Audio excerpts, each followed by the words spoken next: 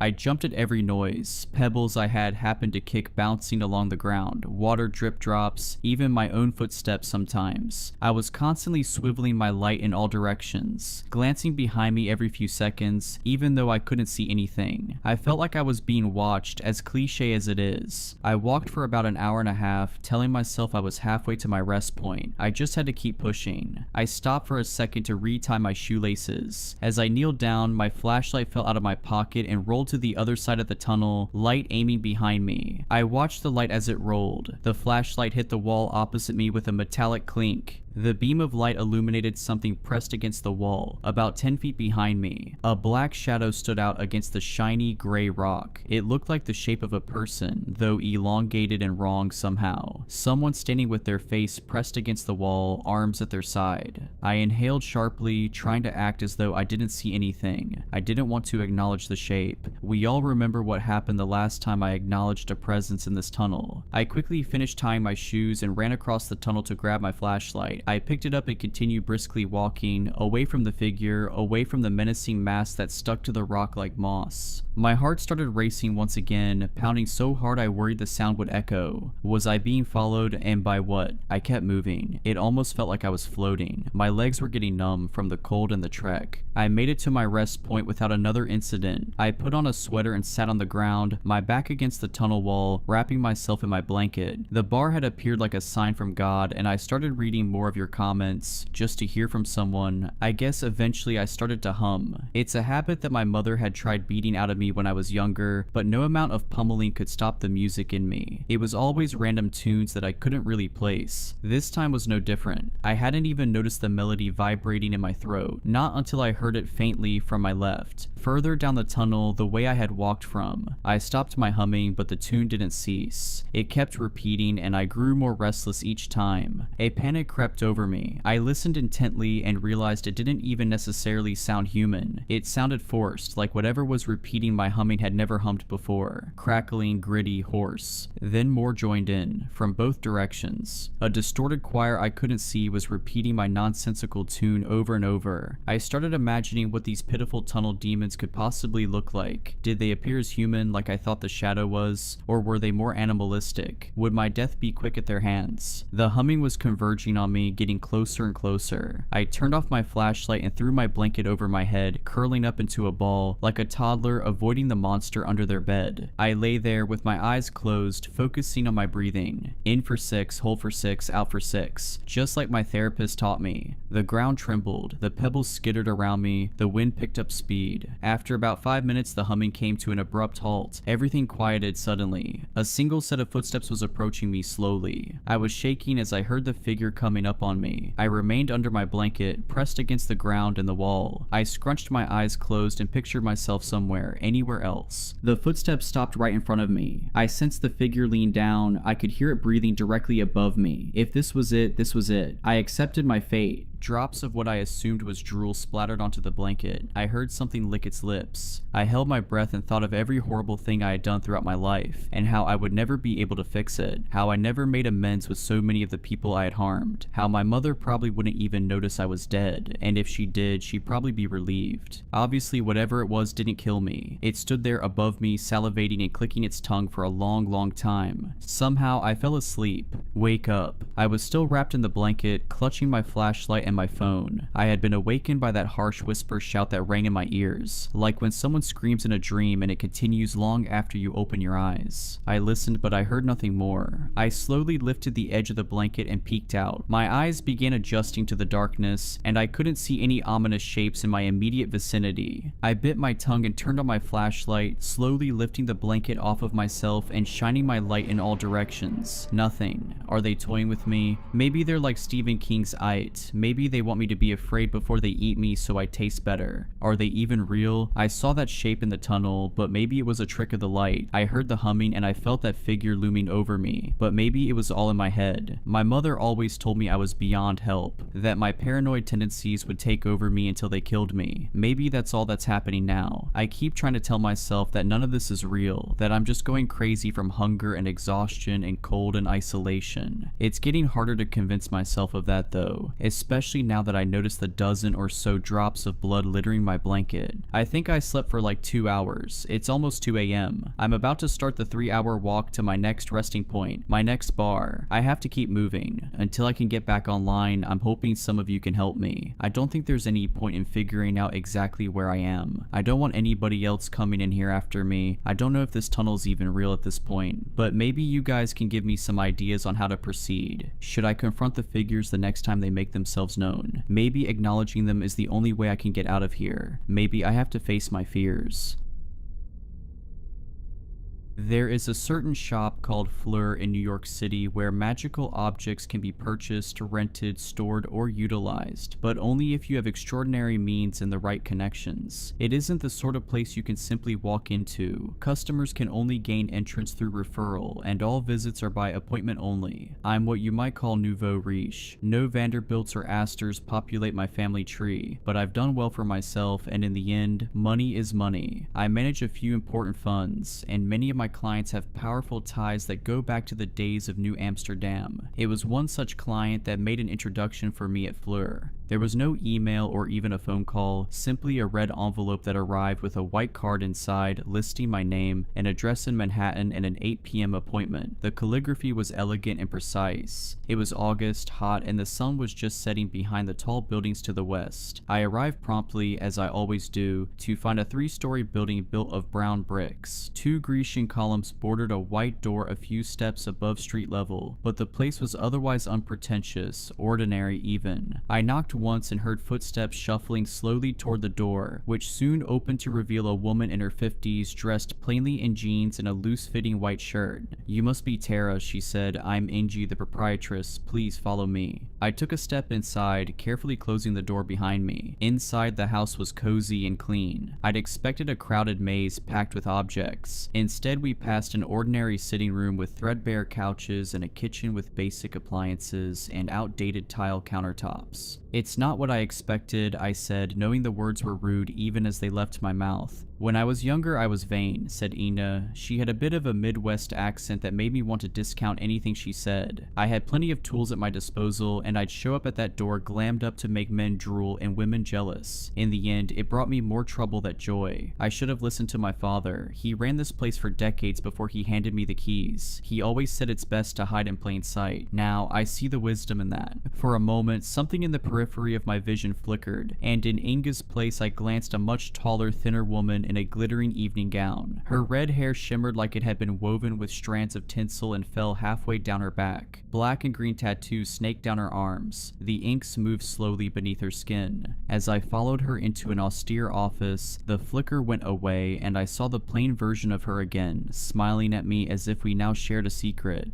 "So," she said, "I'm aware of your situation. I sympathize." "Do you have children?" I asked, and she shook her head. "I've never wanted them," she said. "It complicates this line of work. Certain clients see fit to threaten your family's safety if they can't get what they want. Things get quite ugly." She said this with an air of someone who'd crossed many dangerous people and come out on top. I thought it best not to inquire further. "I've tried all the normal methods," I said. "Hormones, IUE, IVF. I was trying not to betray any emotion, but I felt my chest constricting. I'd hate myself if I cried in front of this stranger. I just thought if maybe you had some kind of ointment maybe, or a charm." Jesus, I can't believe I'm saying this out loud. She held out a hand, gesturing for me to do the same. Then she took hold of my wrist and spit in my open palm. I tried to draw it back, but her grip was far stronger than it should have been. She rubbed her thumb in small circles all around my skin until the spit was spread evenly. Then finally, she released me and slowly nodded. "Unfortunately, none of the usual methods will work in your case," she said. "There's something blocking you." Blocking me? I tried not to sound too unduly skeptical. Like a diaphragm, I wanted to add, but I bit my tongue. "Yes, something powerful that even I can't quite see." Now I rolled my eyes. Of course. My lie meter was going into hyperdrive. I could almost sense that sales pitch coming. Of course I had a 1 in a million problem that would require a very expensive solution, right? "Sounds like you can't help me then," I said, standing. "No," she said, "you can help yourself, but only if you want it badly enough." I hesitated for a moment. I could always try the IVF again. A new method was being pioneered down at the Mayo Clinic. Something to do with treating the ovaries with stem cells maybe, but I could only imagine it ending in utter expensive failure. And then there was the other issue. Marlon, my boyfriend of 8 years, had thrown his hands up at the whole thing, frustrated at my tenacity, which he called obsession. A few days earlier, after our latest fight, he'd stormed out of the apartment without a word and hadn't responded to any of my texts since. "I can help you," she added. I sat down. "I want it more than you could possibly realize," I said. Many people who show up here believe that, she said. Some are correct, most aren't. She opened a door and rang a small bell. A few moments later, a thin red-headed man walked in carrying a roll of fabric over his shoulder. You don't need a salve to shock your womb into obedience, she said. You need a wish. Like from a genie, I said, almost laughing. You got Robin Williams' ghost in here? She smiled thinly as if humoring a child. There are such things as beings who can grant boons to humans, she said, but they don't live in lamps or rings, and they are closer to gods than to that blue monstrosity in Aladdin. She nodded to her companion who knelt and rolled out the fabric. It was a rug, I realized, or what may have passed for one long ago. The gray fabric was beaten and frayed, and black blocky images of antelopes had faded into almost nothing. The rug is from the Ubaid period, roughly 4800 BCE, explained Inga. Even were it not charmed, it would be one of a kind amongst the oldest textiles in existence. By the same token, it's likely that it had survived for so long precisely because of its supernatural qualities. I had to stop myself from making a joke about magic carpets. Inga looked deadly serious now. In the popular imagination, magical objects are portrayed as easy fixes, said Inga. A lamp you rub or a sword that slices through stone, a carpet that flies. In reality, most enchanted objects can only be activated through extreme effort and determination. They're merely a foot in the door to seeking supernatural aid. The true effort comes from the seeker. So how does it work? I asked. To contact the being tied to this rug, you must kneel on it for 3 days and nights. During that time, you may not sleep, eat, or drink. If you have proven the strength of your resolve after 3 days, the spirit will visit you in your desire. And I can wish for anything. Most wishes are acceptable, but it's good to know ahead of time that there are limits. You cannot use the wish to kill a living thing or to negate the wish of another. Such things are against the nature of the spirit. It is a generous being by nature, looking to grant the heart's desire of the worthy. My wish is worthy, I said. She nodded. You will need time to prepare, she said. I have a room here that I'll set up for your trial. As I said, you will need to be here for 3 days. Come well nourished and hydrated just after a full night's sleep. Wear loose, comfortable clothes. She paused. Some clients choose to bring an adult diaper. You've got to be kidding me. I couldn't help but mutter, but she did not smile. The cost is $5 million per day, she said, non-refundable. I raised my eyebrows. I was told money wouldn't be an issue, she said. It's not, I said, regaining my composure. I would have to sell some of my crypto holdings, the easiest asset to liquidate on short notice. I started to assess the tax implications in my head. Good, she said, then we'll set a date. I was able to clear a few days in October for the trial. I told my coworkers I was headed to St. Bart's to do a little beach time. Though I hadn't taken a vacation in years, no one questioned it. If anything, they were glad, telling me it seemed like I could use it. I'd developed a reputation as highly intense, a ball buster.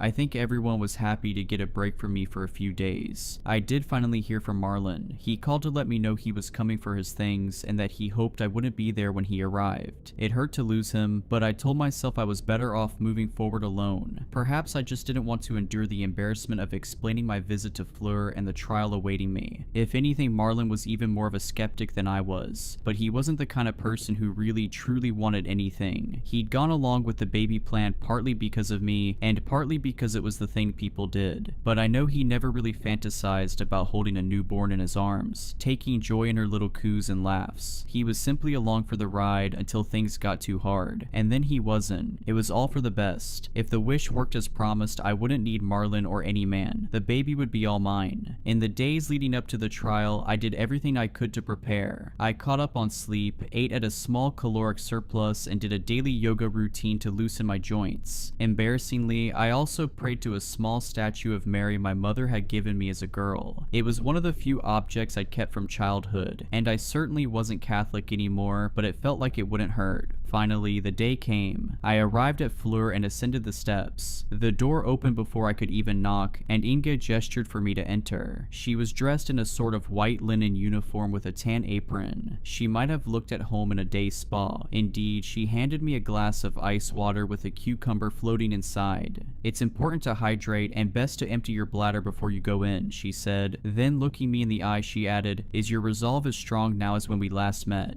Stronger, I said honestly, and she nodded. I followed Inga up a winding staircase up to the 3rd level, where a narrow, dimly lit hallway opened to an array of doors. As we walked through the hall, it seemed I could hear groans coming from behind several of the door, strange muttering that sounded like prayer from others. Busy morning, I asked. My client's business is strictly confidential, she said. Should anyone come asking about you, I'd say the same. I wondered if it was all people kneeling on rugs behind every door. Surely not. Behind each door was a different object, a different aspiration. I had heard rumors of others who come here for help. A woman in her 50s who lay in a glass coffin that superheated her skin, crisping it like a Thanksgiving turkey's. The pain had been unimaginable, but after 2 hours when she emerged from the coffin, her skin was as taut as a 20-year-old's. Another friend had been asked to finger paint portrait after portrait of her dead lover in blood, until finally the 44th one began to move of its own volition and carried out a long and heartfelt conversation that left her happy for the first time in years. Understood, I said. Thank you. We reached a door near the end of the hall. She tapped the handle a few times in a kind of rhythmic sequence, then turned it slowly open. On the other side of the door was a barren room with no windows. 2 walls were of bare brick, the others were simple white, the paint chipping in places. At the center of the room stood the rug. It looked slightly more important now, set in the middle of the otherwise barren room, like an exhibit at a museum. I was struck by the feeling that I shouldn't touch it. Your trial begins as soon as you place your feet on the rug, said Inga. The spirit will expect you to kneel for the duration of your time here. A bit of stretching from time to time is acceptable, but under no circumstance are you to leave the rug. Should you wish to abandon the trial, simply walk to the door and knock thrice. No negative consequences will befall you, but you will still be expected to pay, and you will not be allowed to attempt the trial again. She paused for a moment.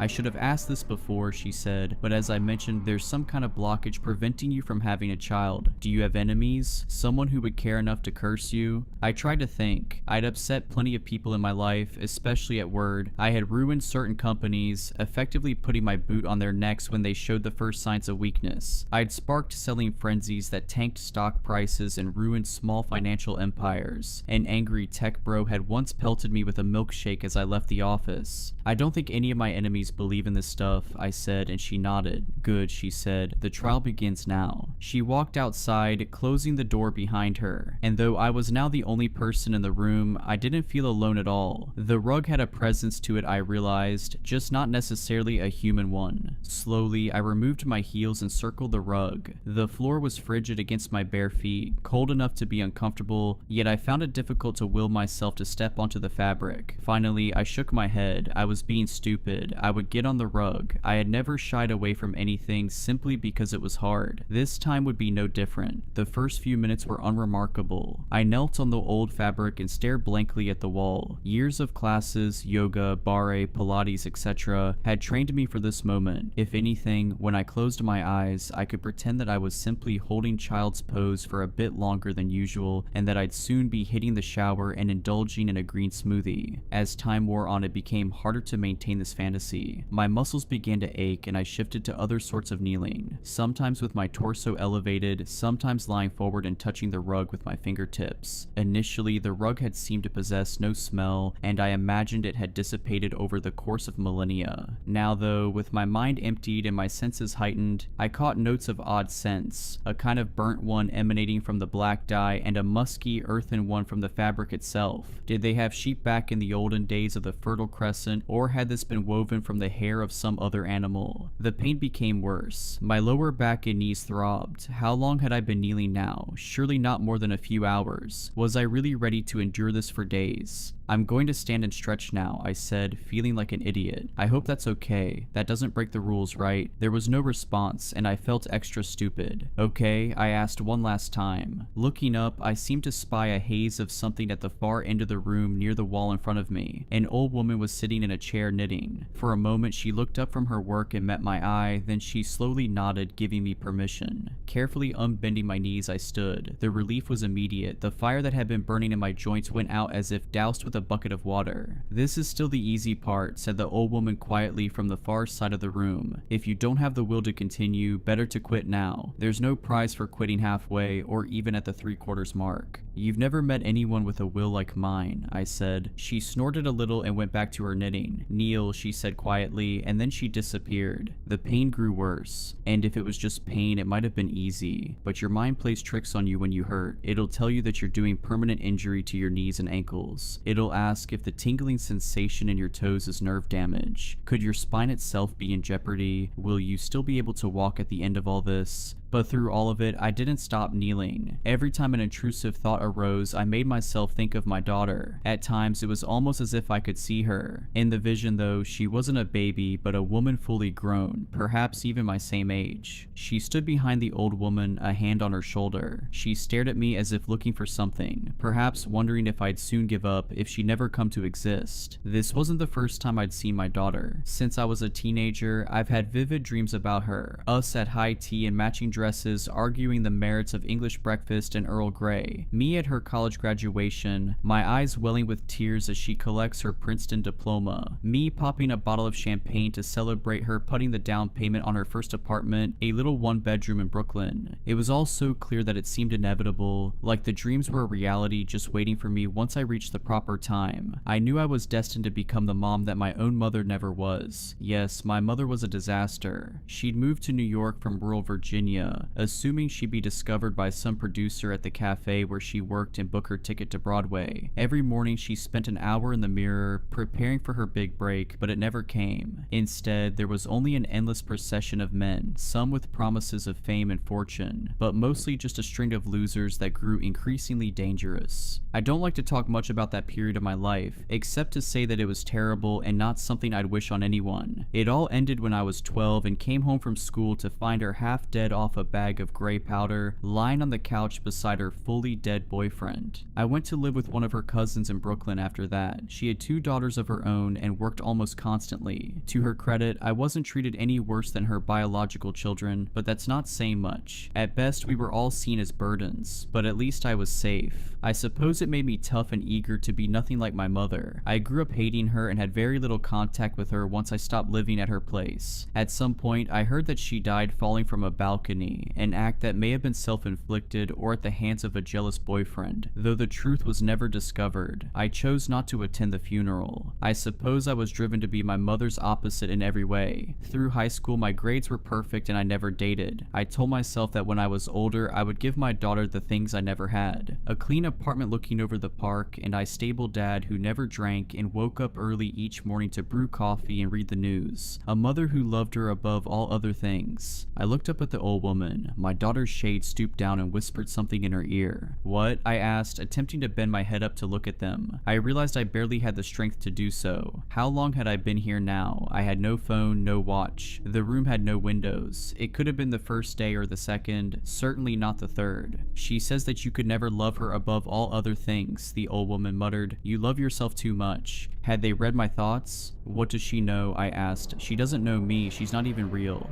My daughter crossed her arms and stared daggers. I should mention that not all of my dreams about my daughter had been good ones. There had been nightmares too. Me arriving home to find her, 16 and in bed with an older boyfriend. Me screaming and hitting her over and over again, shouting that she'd end up like my mom. And more like this. My daughter coming home with a B+ on a report card, or missing curfew by half an hour as a junior in high school. It always ended with me screaming, reminding her that a single step on the path to failure was one too many.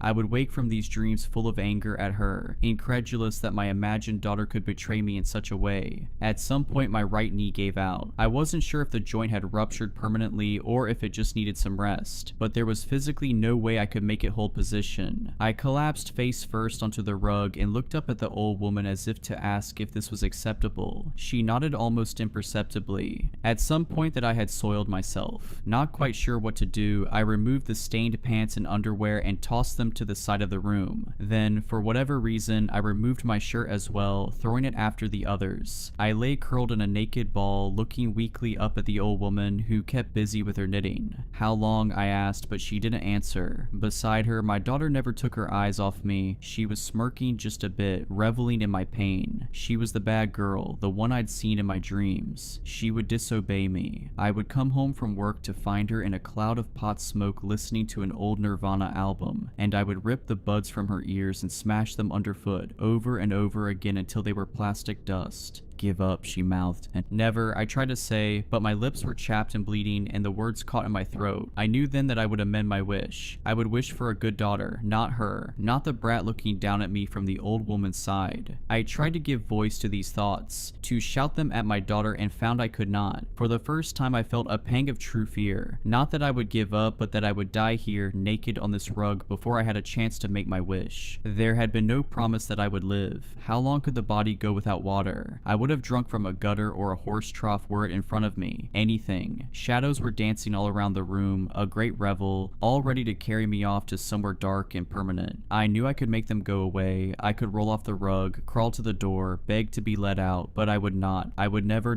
relent. My daughter shook her head and, "See," she said, "she'll never bend." The old woman looked up at me and nodded, and I realized that the rug had extended now, growing longer. It reached all the way to the old woman, stretching out to her feet and upper legs, all the way to the needles in her lap that were knitting it longer and longer. She gestured for me to come closer, and I began to crawl, naked and chapped. My right knee fully numb, I dragged myself to her feet. "Tell me what you desire," she said softly, not meeting my eyes. "You know," I said, "you need to say it." "A daughter," I said, "my perfect daughter." She thought for a moment. "I'm sorry," she said, "I cannot help you, the rules are the rules."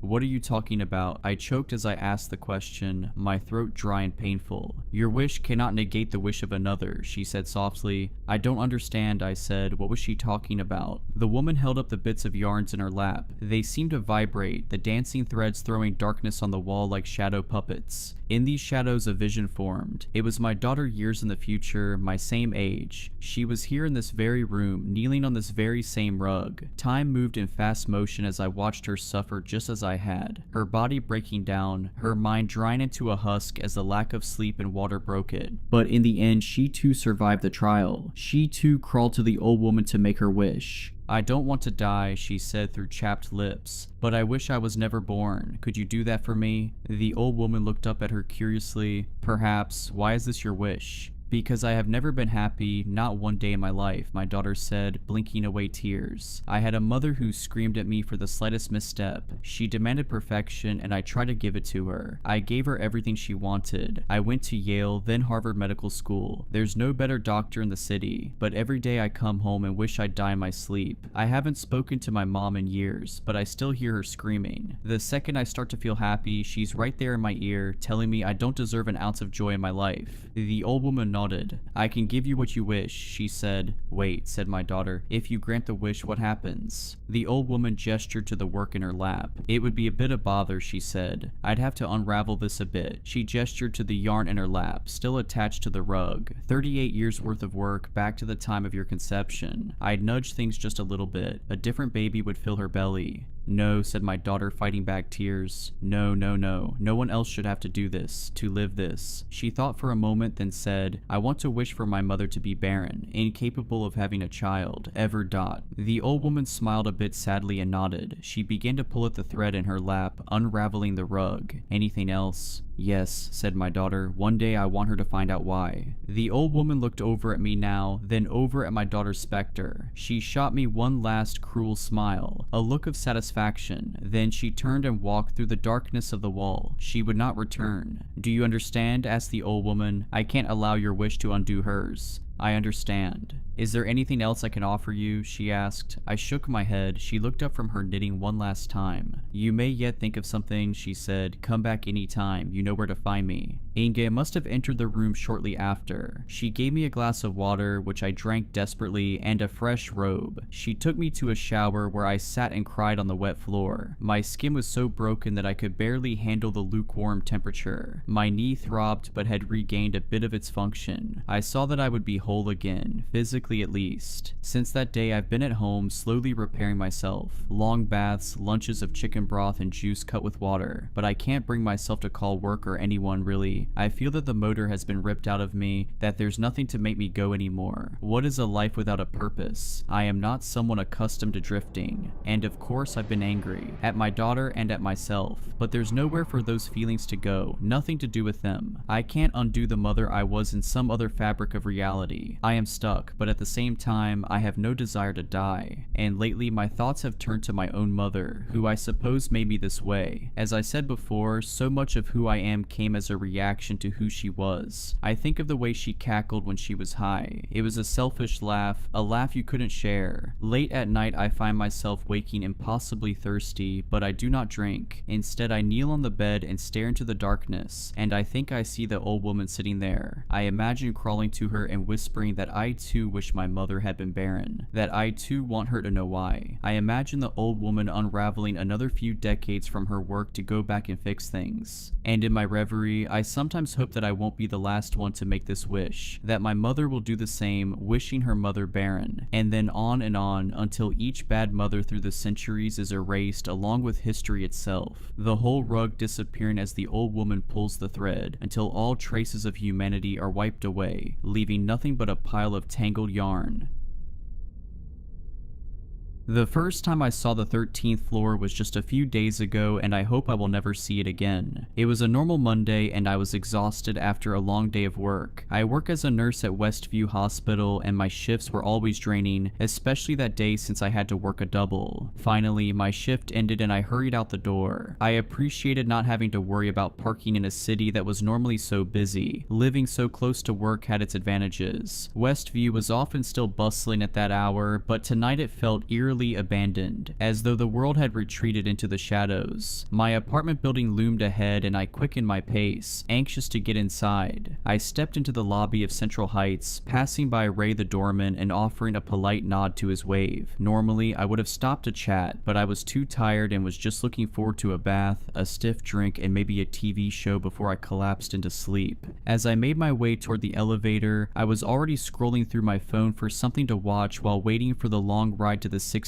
floor. I pressed the button and suddenly felt a strange sensation. The hair on my arm stood on end and I felt like I was being watched. I glanced over my shoulder but saw nothing. No one was in the lobby. Ray was still at his station, absorbed in a novel. It must have been nothing, I tried to reassure myself, yet the feeling persisted, like unseen fingers trailing along my spine. When the elevator finally arrived, I stepped in without hesitation. I quickly pressed 16 and waited. Out of the corner of my eye, I noticed something odd. A powdery white dust near the elevator console. I checked myself to make sure I hadn't gotten any on me, but there was no trace of it on my clothes or skin. Then I looked closer and saw a chalk-like smudge right on the console between the numbers 12 and 14. A disturbing chill ran through me as my hand hovered near the strange mark. I paused, processing the bizarre sight before the bell chimed and the doors opened to my floor. Shrugging off the unease, I stepped off. I walked down the hall to my apartment and sighed with relief that my day was over. As I approached my door, eager to collapse onto my couch, I rummaged through my bag. A knot formed in my stomach as I realized my keys were still at the hospital, left on the break room counter. I groaned and trudged back to the elevator, resigned to having to retrieve them. I pressed the down button, and after a brief wait, the door opened, not far from where I stood. To my surprise, I wasn't alone in the elevator. There, occupying the small space, was an impossibly large figure draped in a long white coat. Their face was hidden by a hood, and their tall, rail-thin form exuded an unsettling presence. I took an instinctive step back, disturbed by the sight, but I tried to steady myself and not stare. I considered waiting for the next elevator, yet the door wouldn't close. The figure remained motionless, its hood concealing any trace of expression as it stared impassively. Realizing I had no way to get back to my apartment without my keys, I reluctantly stepped into the elevator with the tall figure and pressed the button for the lobby. That's when something made me do a double take. Even with the giant hooded figure standing silently beside me, I noticed an extra button on the panel, a softly glowing 13. It wasn't there earlier when I'd gone up to my own floor. I noticed the 13th button bore a large imprint of white chalky powder, and I saw that the looming figure's feet were also surrounded by that same odd substance. The elevator lurched into motion as I felt a cold dread wash over me. The buttons on the panel flickered in a strange, otherworldly rhythm as the elevator began its descent. The The hooded figure beside me remained completely still, filling the confined space with an oppressive silence. I felt its unseen gaze upon me, its face forever obscured by the hood. My breath caught when the elevator slowed and the digital display above the doors flickered from 14 to a distorted blur, then to a number that sent a chill coursing through my veins, 13. When the doors slid open with a hollow clang, a dimly lit hallway unfolded before me, a place that didn't belong in my building. Thick, damp air spilled out, carrying the scent of old dust mixed with a trace of something metallic. My heart pounded as the figure stepped forward with an unnervingly fluid grace. Pausing in the doorway, it slowly turned its hooded head in my direction, as though silently inviting me to follow. I stood rooted to the spot, unable to move. My legs refused to budge as my mind screamed for me to run, to shout, to do anything other than step further into that dark, unnatural space. Suddenly, I felt lightheaded and tried to steady myself against the elevator wall, but before I knew it, I crumbled to the floor, unconscious. When I came to, I sat up abruptly and nearly screamed, only to realize that I was still in the elevator. It had descended back to the lobby, and the strange hooded figure was nowhere to be seen. I had no idea how I passed out. Perhaps I was more exhausted than I thought, yet it had felt so real, too real. I'd never experienced such a vivid nightmare before. As I stepped out, I glanced back at the elevator panel one last time and noticed a faint smudge of white powder near it. Shaken, I left and headed back to work to retrieve my keys. When I got back to my building, Ray commented on how stressed I looked. I told him it was nothing more than bad nerves after a long day. He nodded and I pressed on. Yet when I arrived at the elevator again, that inexplicable, unsettling feeling returned. Despite how late it was and how tired I felt, I decided to take the stairs. I was sweating and utterly exhausted after the climb, but eventually I reached my apartment. I chose to forgo the bath in favor of a quick shower and then went straight to bed. The next morning on my way to work, I was disturbed to see paramedics gathered outside the building. Approaching Ray, I asked him what had happened. His face was drawn, his usual smile absent. Leaning in closer and lowering his voice, he said, "It's Mrs. Donovan from 1406. They found her this morning when she didn't answer her door. Her daughter called worried when she couldn't reach her." A chill ran through me. What happened to her? "Nobody knows for sure," Ray replied, glancing toward the paramedics. "The police say it looks strange. There are no obvious signs of what killed her, but..." He hesitated, shifting uncomfortably. "They mentioned she was covered in some kind of white powder, like chalk or something. I've never seen anything like it in my 30 years here." The world seemed to tilt beneath me. White powder, just like in the elevator, just like in my nightmare. "Did you know her?" Ray asked, noticing the pallor in my face. "Not really," I managed to say, my mouth suddenly dry. "I only passed her in the halls sometimes." I tried to recall her face, but all I could conjure was a vague image of an elderly woman with silver hair who always nodded politely when we crossed paths. "They're saying it might have been sudden cardiac arrest, but who knows," Ray continued. "Poor woman, living alone all these years after her husband passed. At least it was quick, whatever it was." I nodded mechanically, my eyes fixed on the elevator doors. I thanked Ray for the information and mentioned that I had to get to work. Yet deep down, I felt disturbed. I had wanted to dismiss the unsettling news about the tenant found dead, but with that bizarre substance mentioned, it was eerily similar to what I'd seen with that tall hooded figure. The thoughts clung to me, refusing to let me find any peace. The rest of my workday passed in a hazy blur, and I felt detached from everything as I struggled to process the bizarre events of the previous night. I hurried home with anxious dread gnawing at the back of my mind. Arriving back at my apartment building, I mustered the courage to approach the elevator again. The metallic door slid open with a soft ding, and though I hesitated for just a moment, I stepped inside. My eyes darted around the small, dimly lit space, half expecting shadows to flicker in the corners. Taking a steadying breath, I pressed the button for my floor while carefully scanning the panel for anything unusual. This time, the area between the numbers 12 and 14 was clean and unmarked, devoid of any peculiar chalky residue.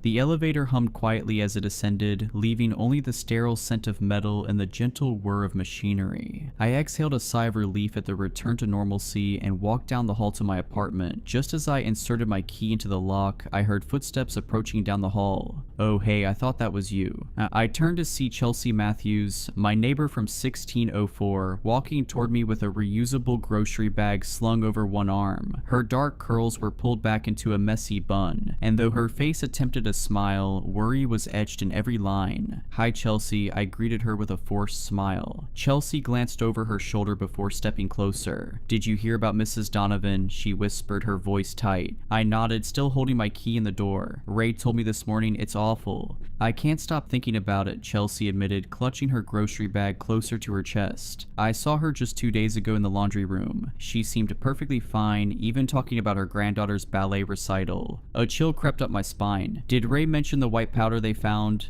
Her eyes widened. "Yes. That's what's so strange. My sister works at the police station as a clerk, and she couldn't tell me much, but she said the investigators were baffled. It wasn't any kind of drug or poison they recognized, just this weird chalky substance all over her apartment." Her voice dropped even lower. "The medical examiner still hasn't determined a cause of death." My legs felt weak as I leaned against the doorframe. "That's disturbing." "There's something else," Chelsea confided, stepping even closer. "Mrs. Donovan mentioned something weird the last time I saw her. She talked about having nightmares of a tall figure in white visiting her at night." She shook her head. "I assumed it was just an old woman's imagination, you know, but now..." The key slipped from my fingers, clattering against the hardwood floor, making Chelsea jump. "Sorry," I mumbled as I bent to retrieve it with trembling hands. "Did she say anything else about this figure?"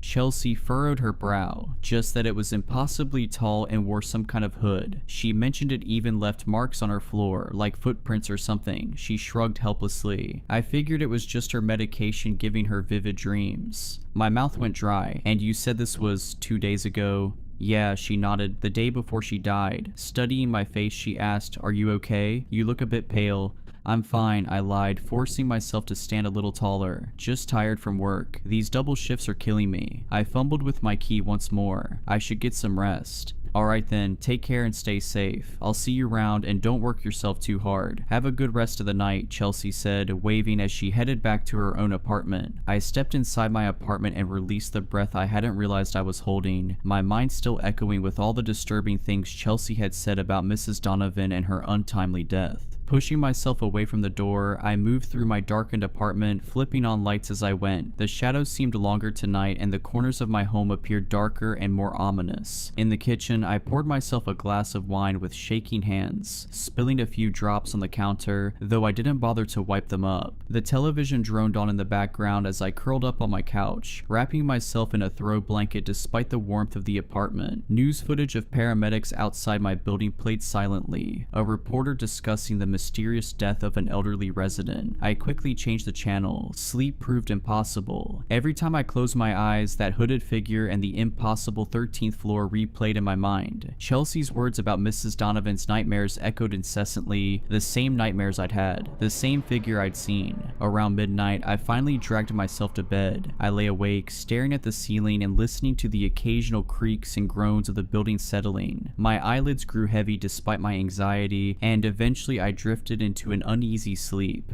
I woke with a start, my alarm blaring beside me. For a moment I felt disoriented, unable to tell if I had truly slept or merely closed my eyes for a few minutes. My body felt heavy and my mind foggy as I dragged myself out of bed and into the shower. The hot water did little to wash away my unease. As I dressed for work, I found myself continuously glancing toward my door, half expecting a knock or the turn of the handle. I chided myself for being irrational, but couldn't shake the dread that had firmly taken root in my mind. My morning routine took longer than usual. Every sound startled me. By the time I was ready to leave, I was already running late. I hesitated at my door, took a deep breath, and stepped into the hallway. The corridor was quiet, with morning light filtering through the windows at each end. I locked my door and headed toward the elevator, only to freeze mid-step. There, in the middle of the hallway, stood Chelsea. I recalled that she worked at a different hospital across town, yet she was in her hospital scrubs, though they looked rumpled as if she'd slept in them. Her hair hung loose and tangled around her shoulders. "Chelsea," I called out cautiously, "are you okay?" She didn't respond at first, remaining perfectly still with her gaze fixed on the wall. Something about her unresponsive stillness sent a chill down my spine. "Chelsea," I tried again, gently reaching out to touch her shoulder. At my touch, her head snapped toward me, but her eyes remained unfocused, gazing through me rather than at me. Her pupils were dilated and her face looked unnaturally pale. "It comes at night," Chelsea whispered, her voice raspy and strange. "The shadow of death, it wears white but leaves darkness. It marks them first. The 13th floor, it's waiting there." My blood ran cold. Chelsea, what are you talking about? There is no 13th floor. I saw it last night, she continued, her voice slurring slightly. In the elevator, the button appeared, white dust, so cold. She shuddered violently. It knows who's next. I gripped her shoulders, shaking her gently. Chelsea, snap out of it. Blinking rapidly, Chelsea's eyes gradually focused. Color slowly returned to her face as confusion took over. She looked around disoriented before finally recognizing me. Why am I in the hallway? She murmured, touching her forehead and wincing. God, I have such a headache. Was I sleepwalking?